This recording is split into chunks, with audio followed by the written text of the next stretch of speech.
Magandang umaga sa inyong lahat. Ayan, nakita niyo naman yung ating kapaligiran. Snowy. Okay, very quiet. Snowy. Not snowy, but snow on the ground day. Welcome to my channel. This is Ate Sin. So I hope everybody is doing fine, great, and safe. So ngayon, umaga.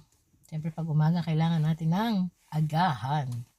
Dahil ako ay nasa labas na naman ng napakaaga, wala nang oras kanina para magluto ng kahit itlog man lang. Kaya dumaan na lang ako sa grocery at para lang mainom ko yung gamot ko, dahil meron ako ininom na gamot, kailangan may kasabay na pagkain.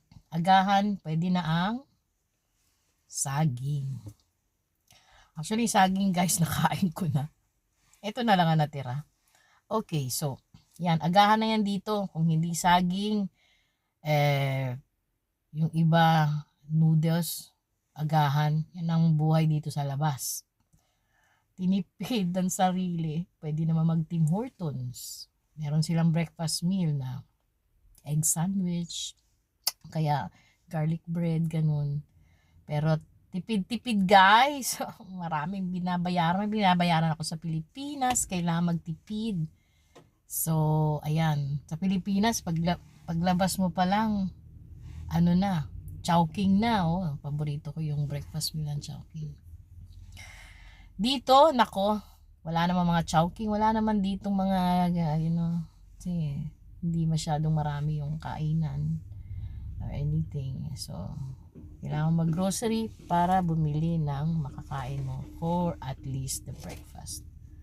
Kaya, guys, iba pa rin yung pagkain sa bahay kahit na pag gutom ka, kahit anong kain mo sa labas, iba pa rin yung kain sa loob ng bahay. Kasi kahit ako kakain ako sa labas, parang wala lang din, gumastos ka lang. Pag uwi ko, magluluto ako at kakain talaga ako. Kakain ako kung anong gusto kong kainin. Kasi iba pa rin yung talagang di ba, yung kain sa bahay, nabubusog ka talaga sa ewan ko, pag kumakain ako sa labas, hindi ako nabubusog talaga as in. Kaya sorry na lang. Kaya tipid-tipid, kahit na gutom para maitawid lang saging. So, mamaya magluluto ako. Kaya pero healthy naman, 'di ba, ang saging. So,